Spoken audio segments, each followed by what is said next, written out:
तो जय हिंद। कैसे हैं आप लोग? उम्मीद करता हूं कि आप लोग अच्छे होंगे, स्वस्थ होंगे। तो अभी हम लोग एनसीईआरटी का ज्योग्राफी का सीरीज देख रहे हैं। ठीक है, पॉलिटी का 2-3 पार्ट में वीडियो डाल दिया गया है। चैप्टर वाइज हम वीडियो ला रहे हैं। ठीक है, जो कि आपके हर एक एग्ज़ाम के लिए बहुत ही इंपॉर्टेंट होगा। जैसे आप बिहार पुलिस की तैयारी कर रहे हैं, या फिर बिहार दरोगा का भी तैयारी कर रहे हैं, या फिर बिहार एसएससी, या फिर किसी भी एग्ज़ाम के लिए जहाँ पे आपका जीके जीएस पूछा जाता है, उसके लिए अति महत्वपूर्ण आपको बताया जा रहा है। ठीक है, तो वीडियो को ध्यान से देखिए। ये ज्योग्राफी का पार्ट 2 वीडियो हो जाएगा। ठीक है, पार्ट 1 वीडियो अपलोड कर दिए हैं, अगर आप नहीं देखे हैं तो जा कर के देख लीजिएगा।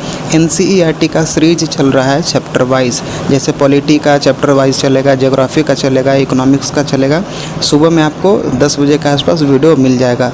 तो इसलिए मैं बोल रहा हूँ वीडियो को देख करके जाइएगा एग्ज़ाम से पहले, और अच्छे से तैयारी करिए। ठीक है, तो चलिए अभी हम लोग देखते हैं ज्योग्राफी का पार्ट 2 में भौतिक विभाजन के बारे में। ठीक है, तो इसमें पहला पॉइंट कह रहा है, भारतीय उपमहाद्वीप मूलतः किस भूखंड का भाग था? भारतीय उपमहाद्वीप मूलतः किस भूखंड का भाग था? तो ये था गोंडवाना लैंड का, भूखंड का भाग था गोंडवाना लैंड का। ठीक है, तो बढ़ते हैं हम लोग नेक्स्ट पॉइंट की ओर। इसमें देखते हैं क्या लिखा है। भारत में उपलब्ध पूरा चुंबकीय परिणामों से संकेत मिलते हैं कि प्राचीन काल में भारतीय भूखंड उत्तर दिशा की ओर विस्थापित थी।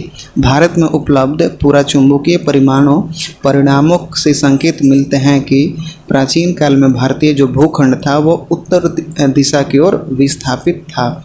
ठीक है, नेक्स्ट पॉइंट देखते हैं। नेक्स्ट पॉइंट में बोल रहा है, भूगर्भिक संरचना की दृष्टि से भारत के मुख्यतः 3 भागों में विभाजित किया गया है। भूगर्भिक संरचना की दृष्टि से भारत को मूलतः कितने भागों में? तो 3 भागों में। कितने भागों में? तो 3 भागों में विभाजित किया गया है। पहला है हिमालय पर्वतीय क्षेत्र में बांटा गया है। दूसरा को उत्तर का मैदानी भाग में बांटा गया है। पहला हिमालय पर्वतीय क्षेत्र, और दूसरा उत्तर का मैदानी भाग, और तीसरा आपका हो जाएगा दक्षिण का प्रायद्वीपीय पठार। 3 भागों में बांटा गया है। कौन कौन सा भाग? हिमालय पर्वतीय क्षेत्र, दूसरा उत्तर का मैदानी भाग, तीसरा दक्षिण का प्रायद्वीपीय पठार। याद रखेंगे। फिर नेक्स्ट पॉइंट देख लेते हैं। यहाँ पे दिया गया है, हिमालय के समानांतर संरचनात्मक भाग। हिमालय के समानांतर संरचनात्मक भाग हम लोग देखते हैं। वलयों की तीव्रता तथा निर्माण आयु के आधार पर, वलयों की तीव्रता तथा निर्माण आयु के आधार पर यहाँ देखेंगे। ठीक है, तो पहला में हो गया ट्रांस हिमालय और तिब्बत का क्षेत्र। ठीक है, ट्रांस हिमालय पहला पॉइंट हो गया। फिर उसके बाद दूसरा आता है बृहत हिमालय, जिसको हम लोग या में बोल सकते हैं महान हिमालय, बृहत हिमालय या फिर महान हिमालय। तीसरा में लघु हिमालय आता है, जिसको हम लोग मध्य हिमालय भी बोल सकते हैं। फिर चौथा आपका हो जाएगा बाह्य या उप हिमालय, बाह्य या उप हिमालय, जिसको हम लोग शिवालिक हिमालय भी बोलते हैं। पहला में क्या है? ट्रांस हिमालय, जिसे हम लोग तिब्बत का क्षेत्र भी बोलते हैं। और दूसरा में बृहत हिमालय, जिसे हम लोग महान हिमालय भी बोलते हैं। और तीसरा में हो जाएगा आपका लघु हिमालय, जिसे हम लोग मध्य हिमालय भी बोलते हैं। ठीक है, चौथा में बृहत या उप हिमालय, या हम लोग शिवालिक हिमालय भी बोल सकते हैं। ठीक है, ये वलयों की तीव्रता और निर्माण आयु के आधार पर हम लोग ने यहाँ देखा। ठीक है, नेक्स्ट पॉइंट देखते हैं। इसमें क्या बोल रहे हैं? हिमालय का निर्माण समानांतर वलय श्रेणियों में हुआ है। इनमें से प्राचीनतम श्रेणी कौन सी है? तो बृहत हिमालय है। ठीक है, हिमालय के निर्माण समानांतर वलय श्रेणियों में हुआ है। इसमें प्राचीनतम श्रेणी कौन सी है? तो बृहत हिमालय। नेक्स्ट देखते हैं, उत्तर भारत में उप हिमालय क्षेत्र। उत्तर भारत में उप हिमालय क्षेत्र के सहारे विस्तारित समतल मैदान को क्या कहा जाता है? सहारे विस्तारित समतल मैदान को क्या कहा जाता है? तो भाबर कहा जाता है। क्या कहा जाता है? तो भाबर।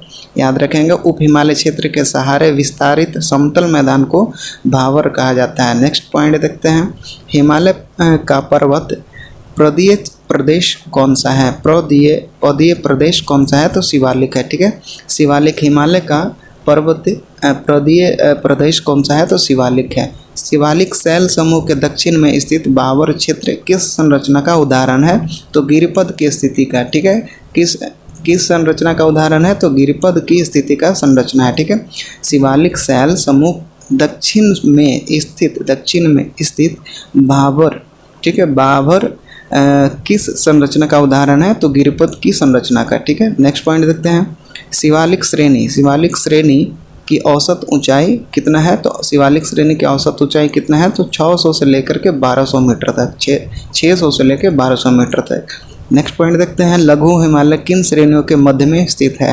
लघु हिमालय किन श्रेणियों के मध्य में स्थित है। तो लघु ये आपका महान हिमालय के बीच है और शिवालिक के बीच, महान हिमालय के बीच और शिवालिक के बीच है लघु हिमालय। यहाँ पे देखते हैं ये आपका लघु हिमालय हो गया। तो महान हिमालय या हम लोग बृहत हिमालय भी बोलते हैं, और शिवालिक हिमालय के ये आपका बीच में पड़ता है, ठीक है।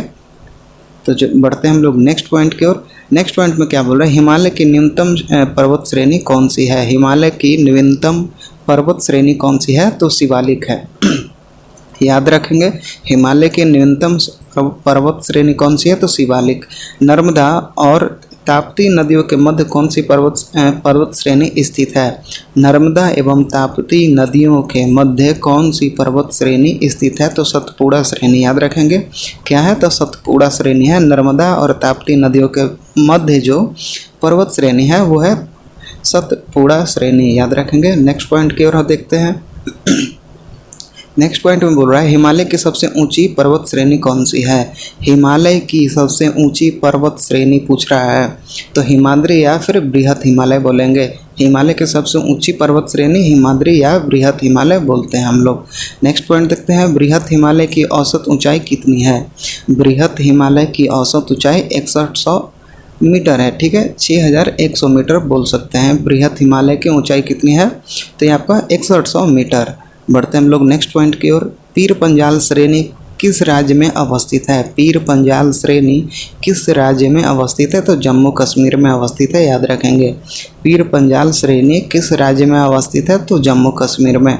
नेक्स्ट पॉइंट देखते हैं, पूर्वी हिमालय की तुलना में पश्चिमी हिमालय में ट्री लाइन की ऊंचाई कम होती है, ठीक है। पूर्वी हिमालय की तुलना में जो पश्चिमी हिमालय है उसमें ट्री लाइन जो है वो उसकी ऊंचाई जो क्या होती है तो कम हो जाती है। ट्री लाइन की ऊंचाई क्या होती है, कम हो जाती है। नेक्स्ट पॉइंट देखते हैं, उत्तराखंड के पाताल तोड़ कुएं किस भाग में पाए जाते हैं। उत्तराखंड के पाताल तोड़ कुएं किस भाग में पाए जाते हैं। तो तराई भाग में। याद रखेंगे कौन से भाग में पाए जाते हैं पाताल तोड़ कुएं। तो तराई भाग में। नेक्स्ट पॉइंट देखते हैं, ये सारे आपको NCERT का ज्योग्राफी का प्रश्न है जो कि आपके हर एक एग्ज़ाम के लिए बहुत ही VVI होगा। वीडियो को अच्छे से देखिए, ध्यान से देखिए और बार बार सुनिए, आपको बहुत चीज़ सुनते सुनते याद हो जाएगा। नेक्स्ट देखते हैं, अक्साई चीन किस क्षेत्र का भाग है। तो लद्दाख का है। अक्साई चीन किस क्षेत्र का भाग है। तो लद्दाख का। याद रखेंगे अक्साई चीन किस क्षेत्र का भाग है। तो लद्दाख का। पश्चिमी हिमालय प्रदेश के प्रमुख प्राकृतिक संसाधन क्या है। तो वन है। पश्चिमी हिमालय के जो प्रमुख प्राकृतिक संसाधन है वो क्या हो जाएंगे। तो वन होगा। क्या हो जाएगा, प्रमुख संसाधन प्राकृतिक संसाधन, तो वन होगा। नेक्स्ट पॉइंट देखते हैं, भारत की प्राचीनतम पर्वत श्रृंखला कौन सी है। तो अरावली है। याद रखेंगे, प्राचीनतम पर्वत श्रृंखला के बारे में पूछेगा तो अरावली बोलेंगे। भारत की प्राचीनतम पर्वत श्रृंखला क्या है। तो अरावली। याद रखेंगे। नेक्स्ट क्वेश्चन देखते हैं, अरावली श्रेणियों की अनुमानित आयु बताना है। मतलब अनुमान क्या हुआ, आयु जो है अरावली श्रेणियाँ का क्या हो जाएगा। तो 600 से लेकर के 570 विलियम वर्ष BC में चलता है, ठीक है। 600 से देख लीजिए 570 माइनस में गया हुआ है तो हम लोग BC में बोलेंगे। 600 से लेकर 570 मिलियन वर्ष में इनका अनुमानित आयु लगाया गया है, ठीक है, अरावली श्रेणियों का। नेक्स्ट पॉइंट देखते हैं, माउंट एवरेस्ट को नेपाल में सागर माथा के नाम से जाना जाता है। माउंट एवरेस्ट को हम लोग नेपाल में किस नाम से जानते हैं। तो सागर माथा के नाम से जानते हैं। ये आपको कई बार एग्जाम में पूछा गया है, ठीक है। माउंट एवरेस्ट को नेपाल में किस नाम से जानते हैं। नेपाल में किस नाम से जानते हैं माउंट एवरेस्ट को। तो सागर माथा के नाम से जानते हैं। याद रखेंगे। नेक्स्ट पॉइंट देखते हैं, अरावली किस प्रकार की पर्वत श्रेणी है। तो अरावली किस प्रकार की पर्वत श्रेणी है। तो अवशिष्ट पर्वत है, ठीक है। अवशिष्ट पर्वत क्या है। तो अवशिष्ट पर्वत बोलेंगे अरावली पर्वत श्रेणी को। नेक्स्ट देखते हैं, दक्षिण भारत की सबसे ऊंची चोटी कौन सी है। दक्षिण भारत की सबसे ऊंची चोटी तो अनाईमुड़ी जो कि केरल में है। इसका मीटर में बताएं दूरी तो 2695 मीटर इसकी ऊंचाई है, ठीक है। दक्षिण भारत की सबसे ऊंची चोटी, ये आपको एग्जाम में पूछता है। दक्षिण भारत की सबसे ऊंची चोटी अनाईमुड़ी है जो कि केरल में पड़ता है। नेक्स्ट पॉइंट देखते हैं, नीलगिरी पर्वतमाला का विस्तार किन राज्यों में है। नीलगिरी पर्वतमाला का विस्तार किन राज्यों में है। तो तमिलनाडु और केरल में है। याद रखेंगे, नीलगिरी पर्वतमाला का जो विस्तार है किन राज्यों में है। तो तमिलनाडु और केरल में। नेक्स्ट पॉइंट देखते हैं, महाराष्ट्र एवं कर्नाटक के मध्य मध्य स्थित पश्चिमी घाट को किस नाम से जाना जाता है? महाराष्ट्र एवं कर्नाटक के जो मध्य में स्थित पश्चिमी घाट है उसको हम लोग किस नाम से जानते हैं? तो उसको जानते हैं कोंकण तट के नाम से। क्या नाम से जानते हैं? कोंकण तट के नाम से पश्चिमी घाट को जानते हैं, याद रखेंगे। नेक्स्ट पॉइंट, इलायची की पहाड़ियाँ। इलायची की पहाड़ियाँ किन राज्यों के मध्य सीमा बनाती है? तो केरल और तमिलनाडु के बीच सीमा बनाती है इलायची की पहाड़ियाँ, याद रखेंगे। इलायची की पहाड़ियाँ किन दो राज्यों के बीच सीमा बनाती है? तो केरल और तमिलनाडु के बीच इलायची की पहाड़ियाँ सीमा बनाती है। नेक्स्ट पॉइंट, सेवराय पहाड़ियाँ किस राज्य में स्थित है? सेवराय पहाड़ियाँ किस राज्य में स्थित है? तो तमिलनाडु में। सेवराय पहाड़ियाँ किस राज्य में स्थित है? तो तमिलनाडु में, याद रखेंगे। नेक्स्ट पॉइंट देखते हैं, पूर्वी घाट और पश्चिमी घाट परस्पर नीलगिरी पहाड़ियों पर मिलते हैं।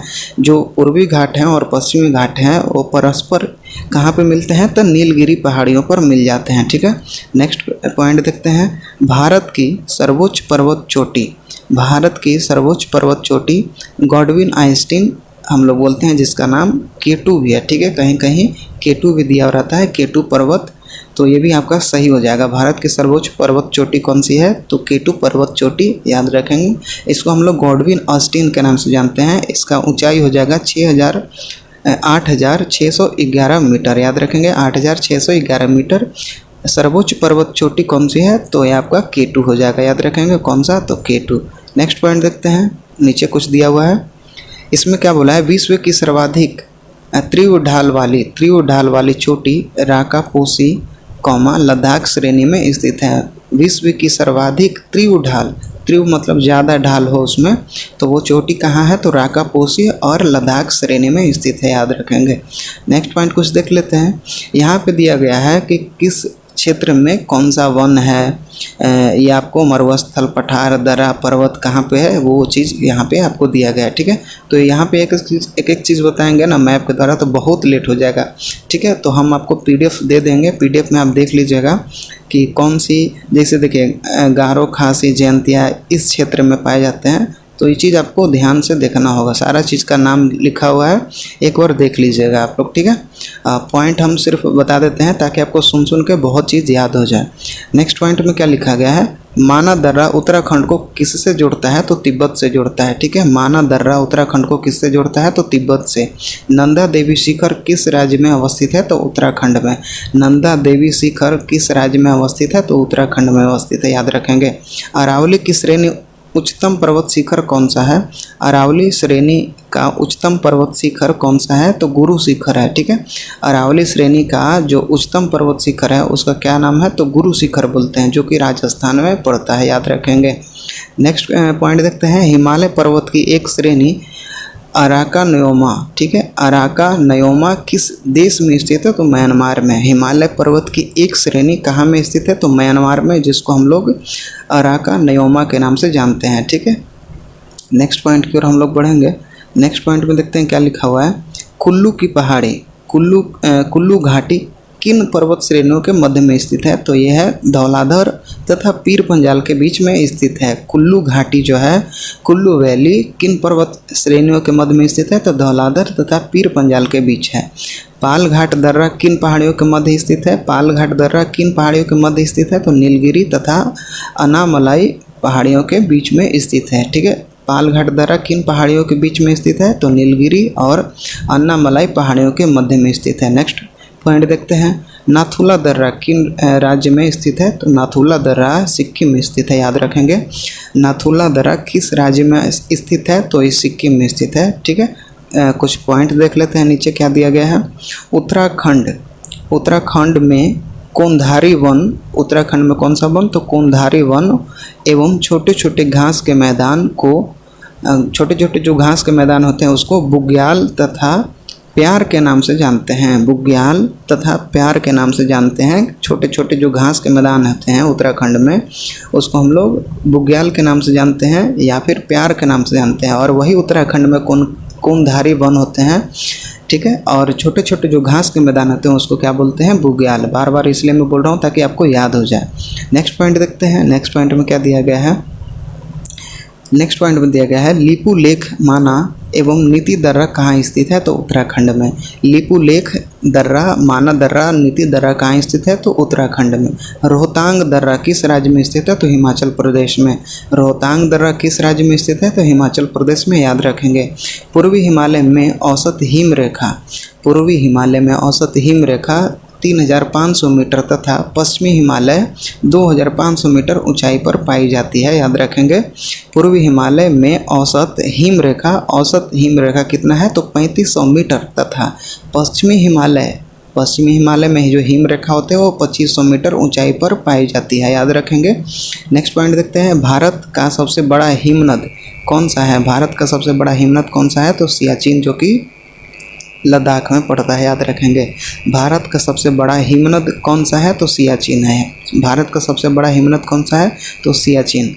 चौराबाड़ी ग्लेशियर कहाँ स्थित है, चौराबाड़ी ग्लेशियर कहाँ स्थित है, तो केदारनाथ मंदिर के उत्तर में स्थित है, जो कि आपका उत्तराखंड में पड़ता है। चौराबाड़ी ग्लेशियर कहाँ स्थित है, तो केदारनाथ मंदिर के उत्तर में, जो कि आपका उत्तराखंड में मिलता है। नेक्स्ट पॉइंट, मेघालय का पठार किसका भाग है, मेघालय का जो पठार है वो किसका भाग है, ये आपसे पूछा गया है। तो प्रायद्वीपीय भारत का भाग है, ठीक है। प्रायद्वीपीय भारत का भाग है कौन, मेघालय का पठार, ठीक है। मेघालय का पठार किसका भाग है, तो प्रायद्वीपीय पठार का। नेक्स्ट पॉइंट, भारत के प्रायद्वीपीय पर्वत किस काल में निर्मित हुए, भारत के प्रायद्वीपीय पर्वत किस काल में निर्मित हुए, तो ये हुआ था पैलियोजोइक महाकल्प के समय में निर्मित हुए थे। किस काल में, तो पैलियोजोइक महाकल्प के काल में निर्मित हुए थे पर्वतीय पर्वत, प्रायद्वीपीय पर्वत, ठीक है। नेक्स्ट पॉइंट देखते हैं, अरावली एवं विंध्य श्रृंखलाओं के मध्य कौन सा पठार स्थित है, अरावली एवं विंध्य श्रृंखलाओं के मध्य कौन सा पठार स्थित है, तो मालवा का पठार याद रखेंगे। कौन सा पठार स्थित है, तो मालवा का पठार अरावली एवं विंध्य श्रृंखलाओं के मध्य में स्थित है। नेक्स्ट पॉइंट देखते हैं, दंडकारण्य क्षेत्र कहाँ अवस्थित है, दंडकारण्य क्षेत्र छत्तीसगढ़ और उड़ीसा के मध्यवर्ती भाग में स्थित है, याद रखेंगे। दंडकारण्य क्षेत्र कहाँ अवस्थित है, तो छत्तीसगढ़ और उड़ीसा के मध्यवर्ती भाग में स्थित है। नेक्स्ट पॉइंट देखते हैं, नेक्स्ट पॉइंट में बोल रहा है लघु हिमालय एवं शिवालिक श्रेणी के मध्य में विस्तृत समतल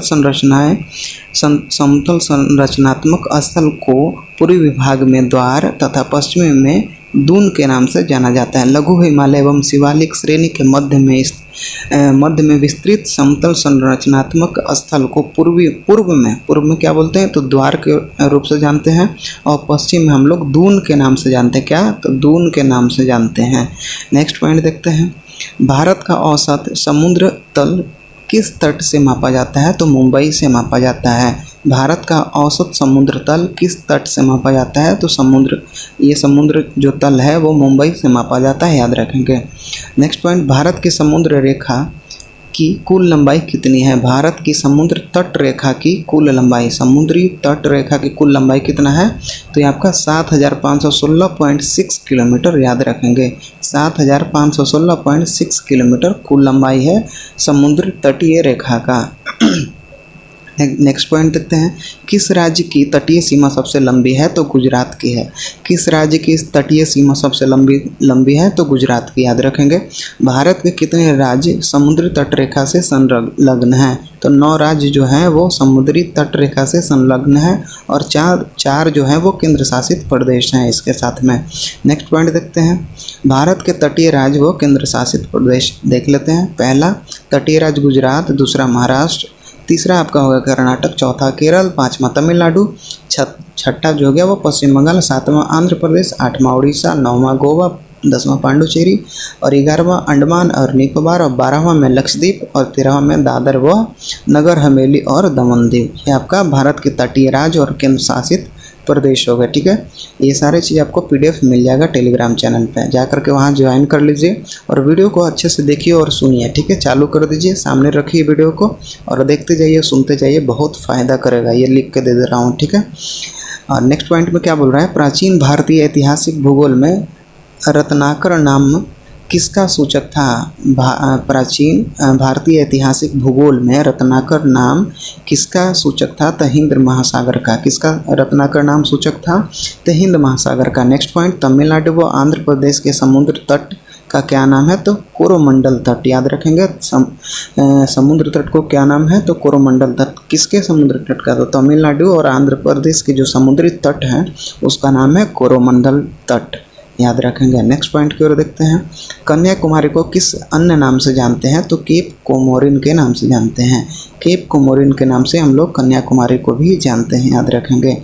कहीं पे आप सुने होंगे केप कोमोरिन, तो ये आपको हम लोग कन्याकुमारी के नाम से ही जानते हैं, ठीक है। अंडमान और निकोबार द्वीप समूह में सबसे अधिक ऊंचाई वाली चोटी कौन सी है? तो सैंडल पीक है, ठीक है। अंडमान एवं निकोबार द्वीप समूह में सबसे अधिक ऊंचाई वाली चोटी कौन सी है? तो सैंडल पीक, याद रखेंगे। कौन सी? तो सैंडल पीक।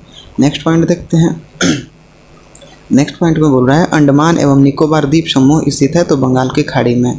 अंडमान एवं निकोबार स्थित है कहाँ? तो बंगाल की खाड़ी में।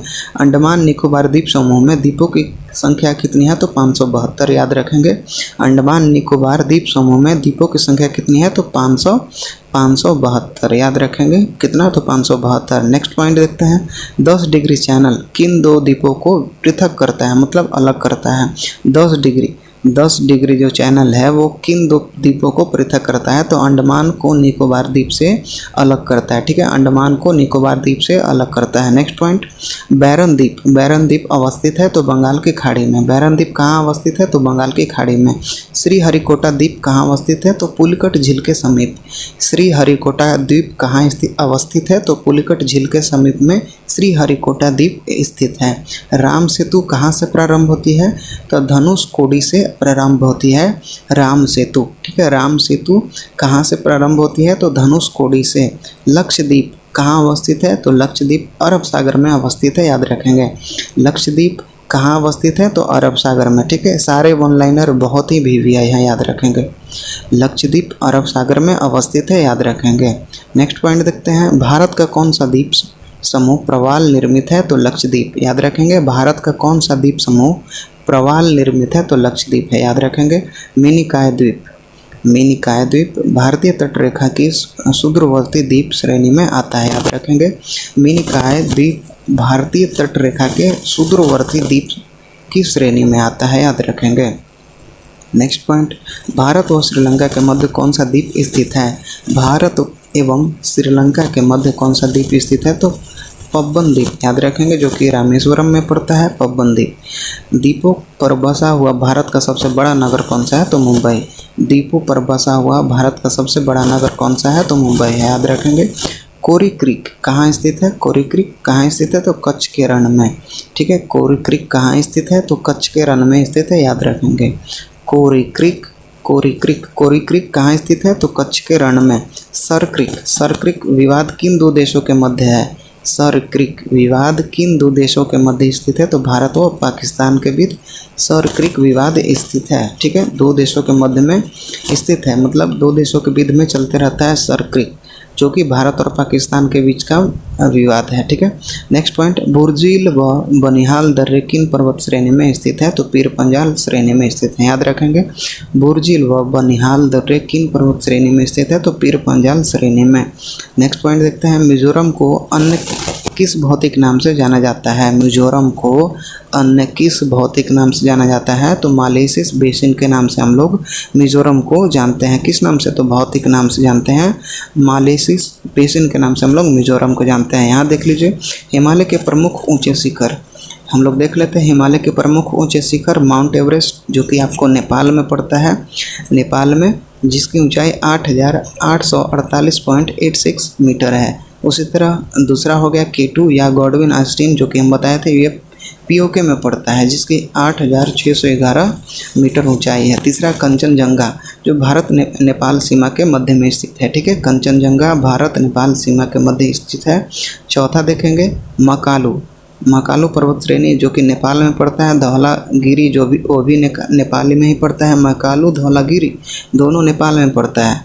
नंगा पर्वत भारत में है। नंगा पर्वत कहाँ में? तो भारत में, जिसकी 8,126 मीटर ऊंचाई है, ठीक है। अन्नपूर्णा जो कि नेपाल में पड़ता है, जिसकी ऊंचाई 8,091 मीटर है। अन्नपूर्णा पर्वत जो है वो नेपाल में पड़ता है। नंदा देवी भारत में, जिसकी ऊंचाई 7,816 मीटर है, नंदा देवी की, ठीक है। कामेत पर्वत का ऊंचाई ऊंचाई आपका 7,756 मीटर और भारत में कामेत पर्वत पड़ता है, याद रखेंगे। नेक्स्ट देखते हैं नामचा बरवा जो कि तिब्बत जो चीन में पड़ता है, इसकी ऊंचाई 7,782 मीटर है, याद रखेंगे नामचा बरवा। उसी तरह गुरुला मंधाता जो कि तिब्बत में पड़ता है, इसका भी ऊंचाई 7,728 मीटर है। ज़्यादातर आपको इसमें से ये तीनों पूछेगा, ये और धौलागिरी ये भी पूछता है आपसे, ठीक है। तो माउंट एवरेस्ट तो पता है नेपाल में, K2 जिसको हम लोग गॉडविन आइंस्टीन के नाम से जानते हैं, जो कि पीओके भारत और पीओके के बीच में है, और कंचनजंगा भारत नेपाल सीमा पे पड़ता है। धौलागिरी अभी बताया नेपाल में पड़ता है, ठीक है। तो सारे पॉइंट देख लिए, नीचे देख लेते हैं कुछ दिया गया है। इसमें दिया गया है सतलज एवं सिंधु नदी के मध्य स्थित हिमालय के भाग को कश्मीर हिमालय या पंजाब हिमालय के नाम से जानते हैं। सतलज एवं सिंधु नदी को मध्य स्थित हिमालय के भाग को कश्मीर हिमालय या पंजाब हिमालय के भी नाम से जानते हैं। तो फिलहाल हम लोग ने ज्योग्राफी का पार्ट 2 वीडियो कंप्लीट कर लिया, ठीक है। उसी तरह पार्ट 3 भी वीडियो आ जाएगा, मतलब कि आपको डेली एक चैप्टर मिलेगा, ठीक है, या पॉलिटी का मिले या फिर ज्योग्राफी का, फिर इकोनॉमिक्स का, ठीक है। उसी तरह आपका सीरीज वाइज सीरीज चलते रहेगा। तो इसलिए मैं बोल रहा हूँ वीडियो में बने रहिएगा, और चैनल को सब्सक्राइब अभी नहीं किए हैं तो चैनल को सब्सक्राइब कर लीजिए, और अपने दोस्तों को वीडियो को ज़रूर शेयर करिएगा और एक लाइक ज़रूर करिएगा। वीडियो को देखिए और एक लाइक ज़रूर कर दीजिएगा, ठीक है। तो चलिए मिलते हैं आपसे नेक्स्ट वीडियो में और एक नए टॉपिक के साथ। तो तब तक के लिए टाटा बाय बाय, धन्यवाद।